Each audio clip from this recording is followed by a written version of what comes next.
Muy buenas noches. Hoy es el día 14 de enero del 2019 y una vez más estoy delante de ustedes para enviar otro mensaje de la palabra de Dios que ha sido puesto en mi corazón hace mucho tiempo. La última vez que envié el mensaje se trataba de el fuego extraño. Bueno, hoy sería la segunda parte de ese tema de fuego extraño, pero serían las consecuencias del fuego extraño.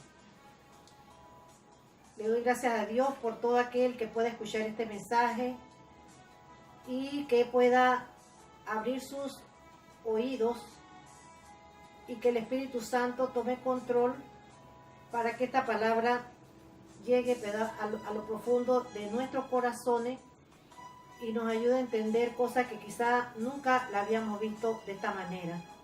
Entonces, que el Señor bendiga a todos, pues, el que pueda escuchar esta palabra en esta noche. Empiezo diciendo, en el Mateo 21, dice, Jesús dijo, no todo el que me dice, Señor, Señor, entrará en el reino de los cielos, mas el que hiciere la voluntad de mi Padre entrará en el reino de los cielos. Es la primera parte, ¿verdad? No solo el que me dice Señor, Señor. Hoy hay millones de personas que están diciendo Señor, Señor. Pero Él dice que no todo el que le dice Señor, Señor entrará en el reino de los cielos, sino el que hace la voluntad de su Padre. Y la voluntad del Padre se encuentra en la palabra de Dios. Yo no sé cuántos de los que están aquí, de los que están viendo, de los que se dicen creyentes, hemos leído la palabra de Dios.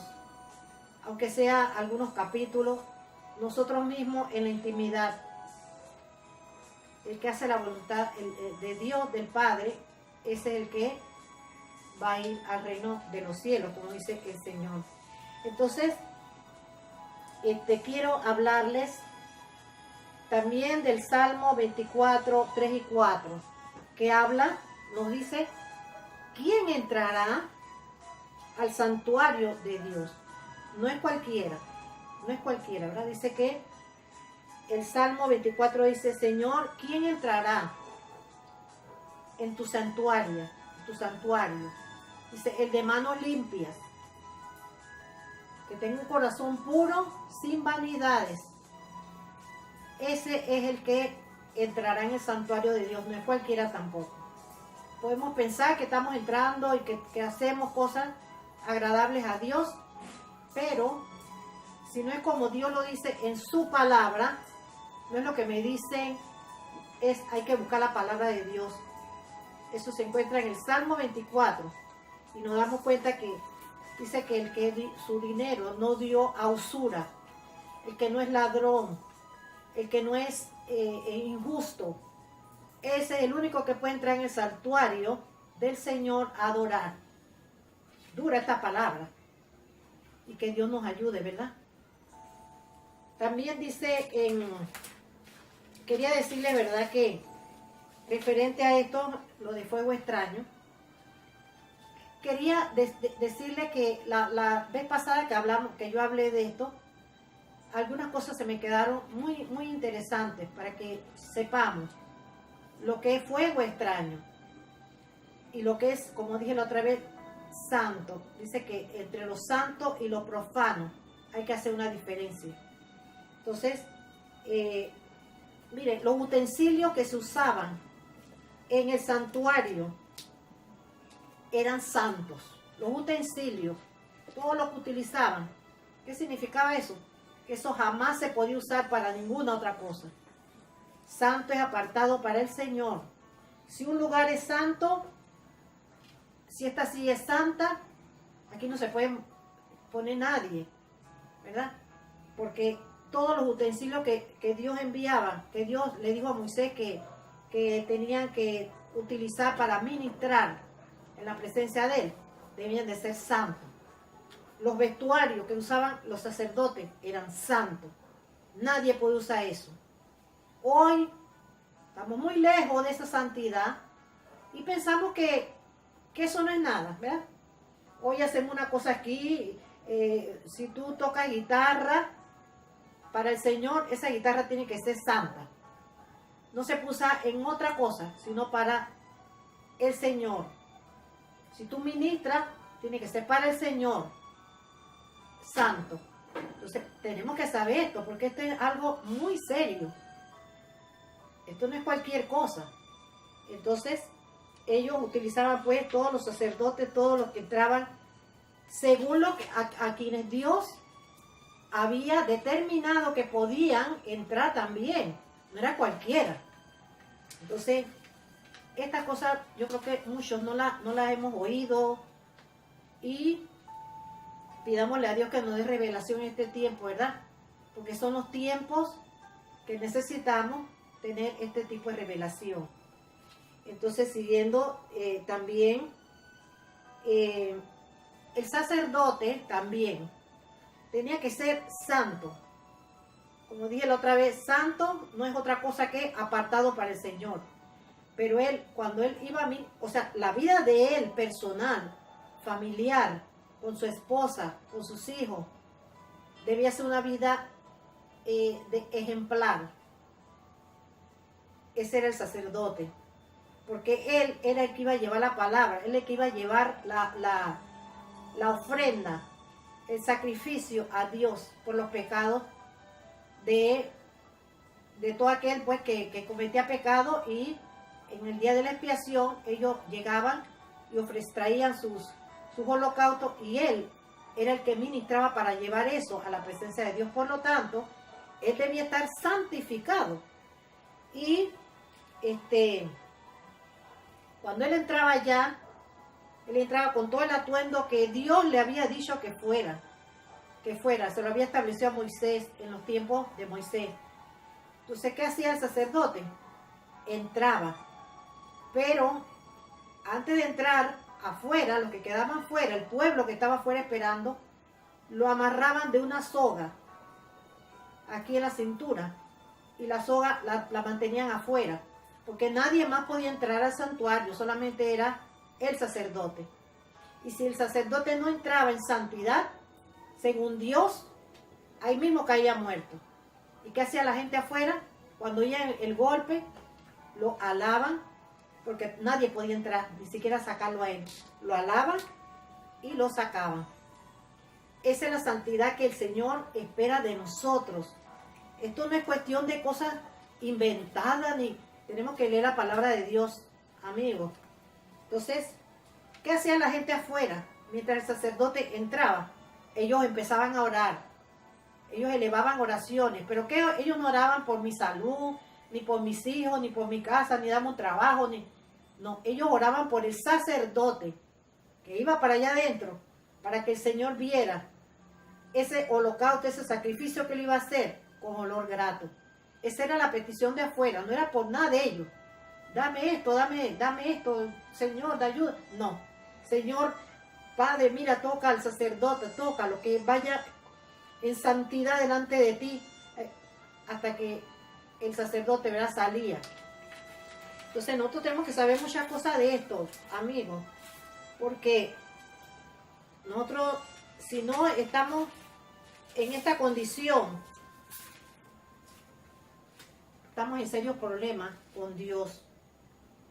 Entonces también le quiero hablar de Levítico 10, del 1 al 2. Y miren ustedes, dice el versículo 10 dice: Nadab y Abiú, hijos de Aarón, tomaron cada uno su incensario y pusieron en ellos fuego, sobre el cual pusieron incienso, y ofrecieron delante de Jehová fuego extraño, que él nunca les mandó. Miren ustedes, fueron y ofrecieron fuego extraño que el Señor no les había mandado. Pero no termina ahí. No termina ahí. Dice, y salió fuego de delante de Jehová, y los quemó, y murieron delante de Jehová. Hermano, amigo, con Dios no podemos jugar. Dios es excelso. Nosotros no entendemos esa santidad todavía. Nosotros no sabemos, dice la Biblia, que por ahora hay algo que nos cubre. Hay algo que nos cubre todavía. En parte dice que conocemos. En parte profetizamos. Pero cuando venga lo perfecto, cuando lo veamos de verdad, vamos a saber lo que es esa santidad de Dios. Lo que ahora solamente nos imaginamos que es algo sublime. Por eso es que cualquiera no puede ir al reino de Dios, porque en el reino de Dios no se sentiría bien, ¿verdad? Porque allá todo lo que se ve es santidad. Y como un pecador, alguien que le guste, que anda en vicio, que no se sentiría bien en la presencia de Dios. O sea, él mismo no estaría bien. Entonces, el Señor manda, ¿verdad? Por eso, a santificarnos cada día más. Ya sabemos lo que es santo. Santo es apartado para el Señor. No puede andar, no puedo yo utilizar algo que sea de que para el Señor, esto fue preparado para el Señor, y después utilizarlo en cosas que el Señor no aprueba. Porque estamos con serios problemas con el Señor cuando hagamos eso. Y es por eso que el mundo está como está. Amigos, no. Dios quiere que nosotros entendamos esto, ¿verdad?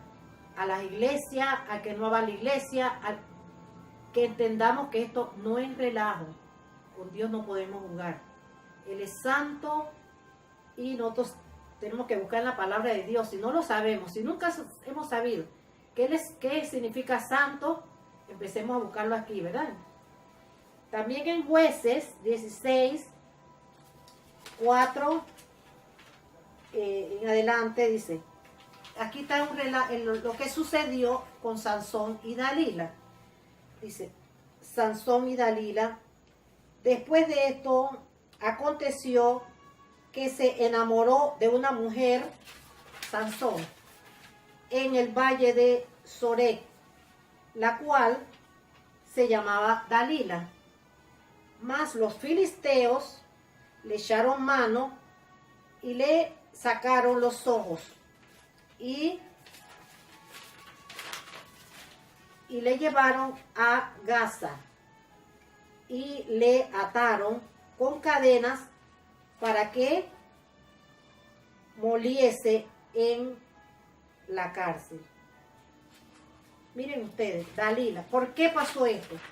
Sansón había sido dedicado al Señor. Dios lo había, era santo, lo había apartado para el Señor. Y sus padres le enseñaron desde niño las enseñanzas, todo lo que Dios quería de él. Sansón tenía el cabello largo, ¿verdad? Pero mucha gente dice que la fuerza que tenía Sansón era del cabello largo. No era eso. Era el pacto que Dios había hecho con los padres de él. Entonces, Sansón creció, ¿verdad? Oyendo la palabra que Dios le había dado. Pero cuando él fue joven, él se descarrió del camino y precisamente se enamoró de una mujer que era del ejército contrario a él, una filistea, ¿verdad? Entonces, ¿qué pasó? Se enamoró cuando la vio, ¿verdad? Quedó enamorado de ella, sabiendo que él como santo, él debía buscar la mujer de su pueblo, de Israel. Sin embargo, él no oyó esa enseñanza, se apartó del camino y buscó a Dalila. Entonces, ¿qué pasó? Con los ojos, ¿verdad? Él utilizó los ojos. Por eso es que lo que andan en santidad, el que quiera andar en santidad, como dije la otra vez, debemos santificar nuestros ojos, porque por los ojos podemos pecar, por las manos. Por eso es que decía el Salmo, ¿quién entrará en tu santuario para adorar? El de manos limpias. O sea, todo nuestro cuerpo puede ser utilizado para apartarnos de Dios. pero Dios quiere que nos santifiquemos, ¿verdad? Cada día. Entonces, a través de los ojos, él vio a esa mujer hermosa, me imagino, y se enamoró de ella, habiendo tantas mujeres lindas en Israel. Pero el enemigo, ¿verdad?, se aprovechó de la debilidad de él y a través de los ojos se enamoró de esta mujer. Pero ¿qué hizo esta mujer? Fue un instrumento del enemigo para hacerlo caer, ¿verdad? Hasta que él le dijo a ella el poder que él tenía, por qué. Hasta que después de tantas veces que ella le preguntaba, pero dinos cuál, y él ahí pues como una serpiente, una serpiente esa que danzan por allá, quedó hasta que llegó el momento en que Dalila lo embrujó con sus hechizos y sus cosas, lo bello que era, y le sacó el secreto que Sansón tenía. Inmediatamente, ¿verdad? Dice la Biblia que ni siquiera se dio cuenta cuando el Espíritu de Dios se había apartado de ella. Él siguió como si nada, ¿verdad? Porque cuando el Espíritu de Dios se aparta de uno no pasa nada. Pero ya el Espíritu de Dios se había apartado. ¿Y qué pasó? Dalila de una vez se lo dijo a los filisteos. Y entonces, ¿qué pasó? Le sacaron los ojos. Con esos ojos que él utilizó para pecar, fue que lo acabaron a él también. Y lo pusieron en una piedra de molino a moler y hacer el hazme reír de la mujer y de todos ellos, porque así terminó Sansón. Lo único que a última hora, ¿verdad?, él tuvo un arrepentimiento y le pidió al Señor que le diera una vez más la fuerza. Y ahí, ¿verdad?, Dios le tuvo misericordia y le dio la fuerza que él tenía, y cayó todo el edificio ese, todo ese templo, no sé qué era donde estaba, y murió Sansón también ahí junto a sus enemigos. Esto es lo que hace, amigos, cuando llevamos fuego extraño. Cuando Dios pide una cosa, nosotros no podemos, que Dios nos guarde y nos ayude. Y gracias porque Él ha tenido misericordia de nosotros, ¿verdad? Pero así es, ¿verdad? Una vez que ya conocemos a Dios, tenemos que pedir a Dios total santidad todos los días. Porque como humanos caemos en tentaciones, caemos en cosas, pero cada vez más. Por eso que Juan el Bautista decía, es necesario que yo mengüe y que Él crezca. O sea, ¿cómo vamos a llegar a tener esa santidad? Cuando yo muera, yo vaya matando ese yo y vaya creciendo mi Señor, mi Jesús, vaya creciendo en mí. Entonces voy a tener esa santidad que tenía Él. Ese es el proceso, no es difícil. Entonces también quiero hablarles de la consecuencia de fuego extraño. Porque como dije, hay consecuencias.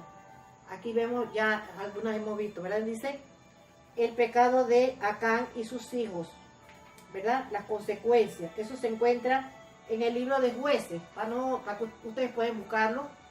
Acán era, pues, del pueblo de Israel que habían salido de Egipto.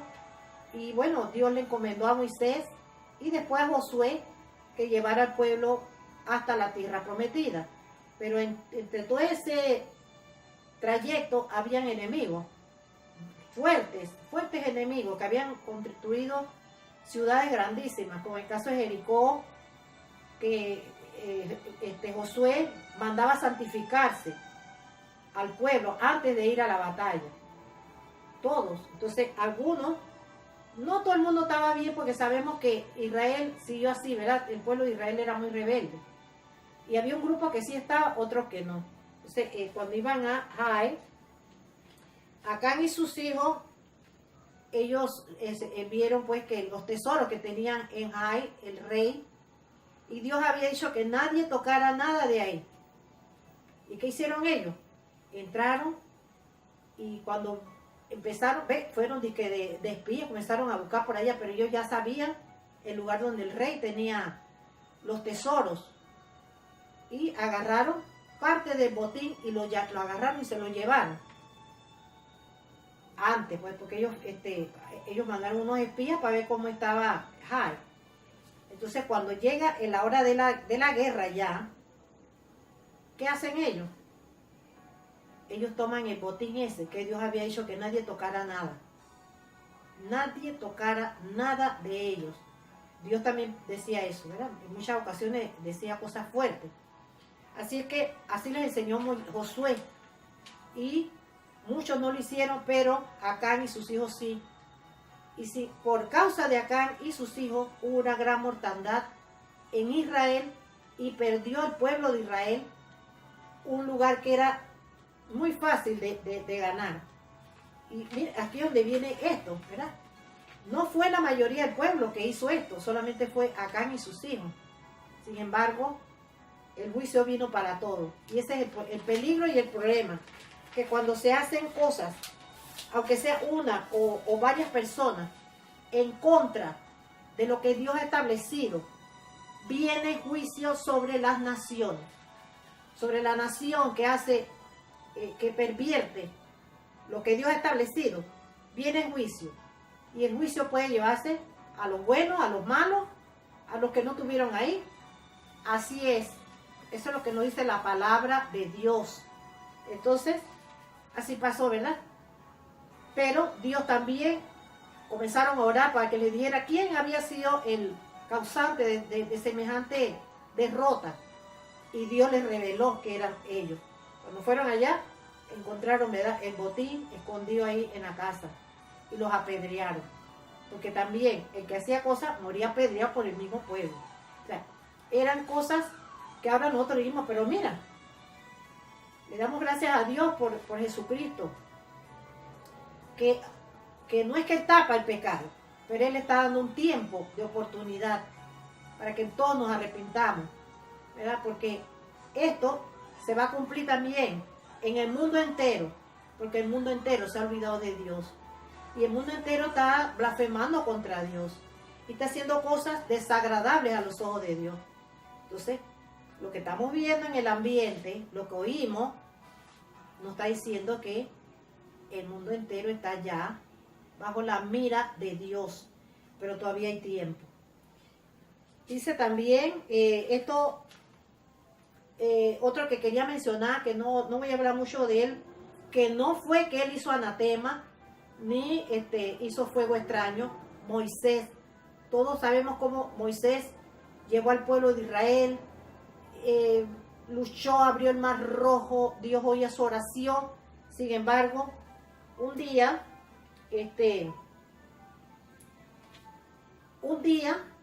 el pueblo lo irritaba.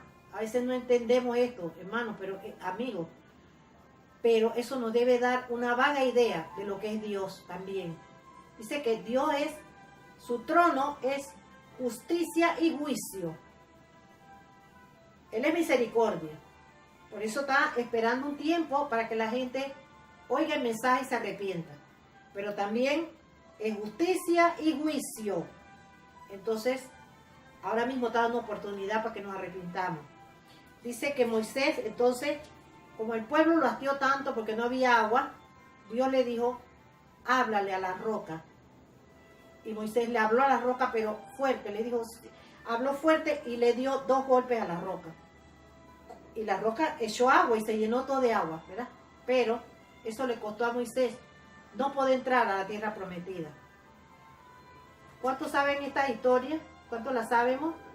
Hay que leer la palabra de Dios, la Biblia, la palabra de Dios. Y en esto está también bien claro, ¿verdad? Porque hasta la Biblia se está malinterpretando ya. Tenemos que estar bien claros de la dirección de Dios, porque todas estas cosas, muchos de los pasajes bíblicos se están alterando, para que lo sepan. Entonces Moisés no pudo entrar a la tierra prometida porque le habló de esa manera a la roca. También la Biblia nos habla en el libro de Primera de Corintios 11, 29 y 30. Él nos habla ahí de tomando la cena del Señor indignamente. Las consecuencias de tomar la cena del Señor indignamente. Yo no sé cuántos de los que están en la iglesia, de los que estamos en la iglesia, de los jóvenes que están en la iglesia, saben que hay consecuencias serias de parte de Dios si nosotros tomamos la cena del Señor indignamente. La cena del Señor fue instituida por Jesús, ¿verdad? Para que nosotros recordáramos que Él vendría de nuevo. Dice que tomen la cena hasta que Él vuelva. Cada vez que tome la cena del Señor, anunciamos su venida. Es para eso la cena. Pero Él también dijo que cualquiera que la tomara indignamente sería culpable del cuerpo de Cristo. ¿Qué sabemos nosotros que es eso? Muchos estamos en cosas, en pecado, y tomamos la cena del Señor ahí y seguimos, porque una cosa es arrepentirse, es no volverlo a hacer. Eso es lo que es arrepentimiento. No es pedir piedad, ni pedirle, Señor, perdóname, y cuando salgo estoy haciendo lo mismo. Puede que de nuevo caiga uno y después caiga, pero cada día será más fuerte. Señor, cámbiame, porque nosotros tenemos que conocer cómo está nuestro corazón y doblegar nuestro corazón a la voluntad de Él, ¿verdad? Y dice que el tomar la cena indignamente trae consecuencias. Dice, por eso muchos duermen y otros están enfermos. Hoy hay un mundo de enfermos. El mundo entero está en enfermedad. Todo el mundo está enfermo. Las enfermedades se han multiplicado. ¿Será por esto? ¿Ah? ¿Será porque estamos llevando sacrificio extraño al Señor? Antes no había tantas enfermedades. Y quizás la gente no sabía tanto de la palabra de Dios. Por eso hoy tenemos más responsabilidad con Dios. Porque mientras más sepamos, más responsabilidad tendremos. Y mientras más oigamos la palabra, más responsabilidad tenemos ante el Señor. Entonces, la consecuencia fue esa, ¿verdad? ¿Por qué? Porque en el tiempo ese, donde se escribió esto, esa iglesia de los Corintios andaban en cosas muy pecaminosas. Ya la vida, la gente llegaba a las iglesias y era un desorden. Y el Señor advirtió esto, ¿verdad? El que tome la cena indignamente, a través del apóstol Pablo, será culpable de la sangre de Cristo. Imaginémonos, mejor dicho. Nosotros tenemos que estar de rodillas delante de Dios. Entonces, ya por último, el pecado de Ananías y Zafiras también. Eso está en el libro de los Hechos. Ananías y Zafira, como lo dije la vez primera la anterior, ellos estaban en la iglesia también, ¿verdad? Con Pedro, todos los apóstoles, y la gente empezó a llevar pues sus ofrendas y sus cosas, y ellos decidieron, entre ellos dos, llevar una ofrenda, como le dije la otra vez. No se dice en la Biblia por qué hicieron eso. Quizá era para aparentar, quizá era para que vieran, ay, mira, ellos son, uy, qué buenos son. Ellos vendieron una heredad, pero entre ellos habían dicho que iban a dar dinero a los apóstoles, porque los apóstoles no eran ladrones ni eran nada de eso. Por eso es que en ese tiempo todo el mundo le llevaba las ofrendas a los apóstoles, pues sabían que iba a ser bien distribuida entre los pobres, entre las personas menesterosas. Ya eso no se puede, ¿verdad? Ya definitivamente que no, porque hoy ha cambiado todo, ¿verdad? Hoy se llevan ofrendas y quizás hay amiguitos, ven acá, esto te lo voy a dar a ti. Todo eso se está viendo hoy, no podemos negar. Entonces, y también tomando, ¿verdad? Tenemos que estar muy claros en eso, amigos. Entonces, llevan el dinero que habían propuesto, pero no lo entregaron como era. Pero el Espíritu Santo, que se movía con poder en ese tiempo, porque el Espíritu Santo se va de la tierra. ¿Por qué? Porque Él se mueve dentro del corazón de los creyentes. Y si ya el corazón de los creyentes hay contaminación, hay apostasía, hay fuego extraño, el Espíritu Santo no puede estar ahí. Y por eso es que hoy tenemos más situaciones difíciles y está un grupo orando y clamando, pero las potestades de las tinieblas están tomando control del mundo. ¿Por qué? Porque el fuego del Espíritu Santo que se movía en este tiempo, que le dijo a Pedro, mira, ve, ellos no entregaron el dinero que era. Y Pedro se lo dijo, porque Satanás llenó tu corazón. Entonces murió Ananías, pero la esposa no estaba ahí.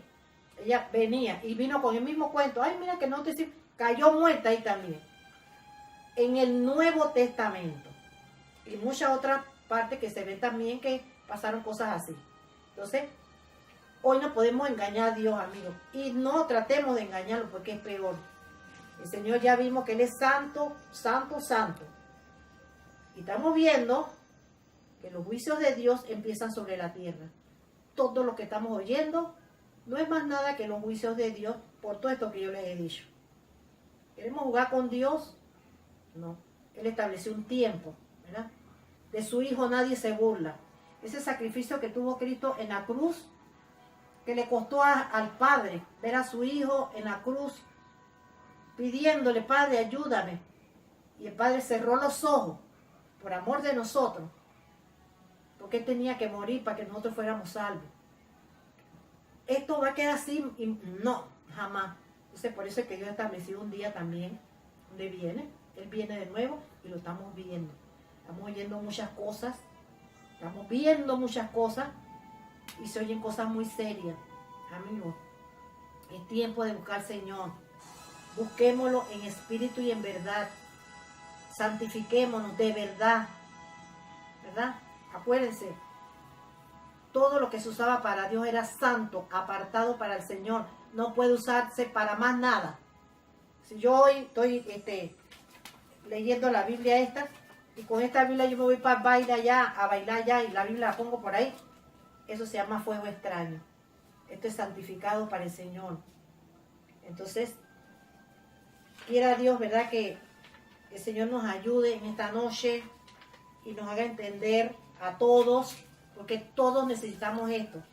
Porque viene un día en que Dios determinará qué hicimos nosotros. No es cuestión de emociones, no es cuestión de tal, es buscar a Dios y que Dios transforme nuestra vida de tal modo de que la gente pueda ver a Cristo en nosotros.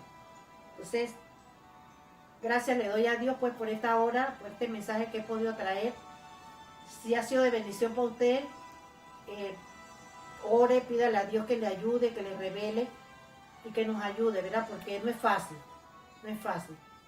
Pero el Señor, Él lo exige y Él también. Si Él lo exige es porque también dice que las cosas de Dios, los mandamientos, las cosas de Dios no son difíciles. Así dice un pasaje en la Biblia. No son gravosos. Lo que Dios nos pide en los 10 mandamientos no son gravosos cuando lo hacemos en el Señor.